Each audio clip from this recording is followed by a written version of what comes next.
In today's video, I'm going to teach you how to find canceled appointments in Gohighlevel.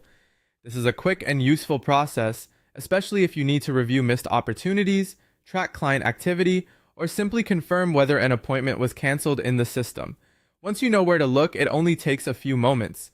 To begin, open Gohighlevel and make sure you're inside the correct account or location where your appointments are being managed. Since appointment data is tied to the specific workspace you're in, it's important to be in the right place before you continue. Once you're on the main dashboard, direct your attention to the left-hand side of the screen. This is where Gohighlevel keeps the main navigation menu, and it's where you'll find the section you need for appointment management.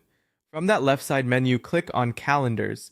This will take you to the Calendar and Appointments area, where you can view different appointment statuses and manage scheduled activity. If you use this section often, it's a good hub to become familiar with because it gives you a broader view of your bookings. After the Calendars page opens, look for the option labeled Cancelled. This is the tab or filter that separates canceled appointments from your other scheduled, completed, or upcoming bookings. The key here is to scan the appointment status options carefully so you select the correct one. When you find Cancelled, click on it. As soon as you do, Gohighlevel will update the view and display the appointments that have been canceled. This helps you isolate only the records you want without having to sort through all your active or past appointments. At that point, all canceled appointments will appear if there are any available in the system. If nothing shows up, that usually just means there are currently no canceled appointments in that account or within the visible date range.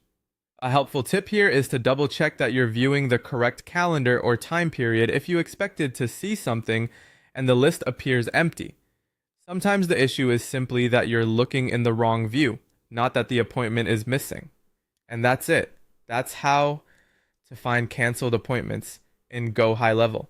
Once you know where the canceled section is located inside calendars, it becomes very easy to pull up this information whenever you need it.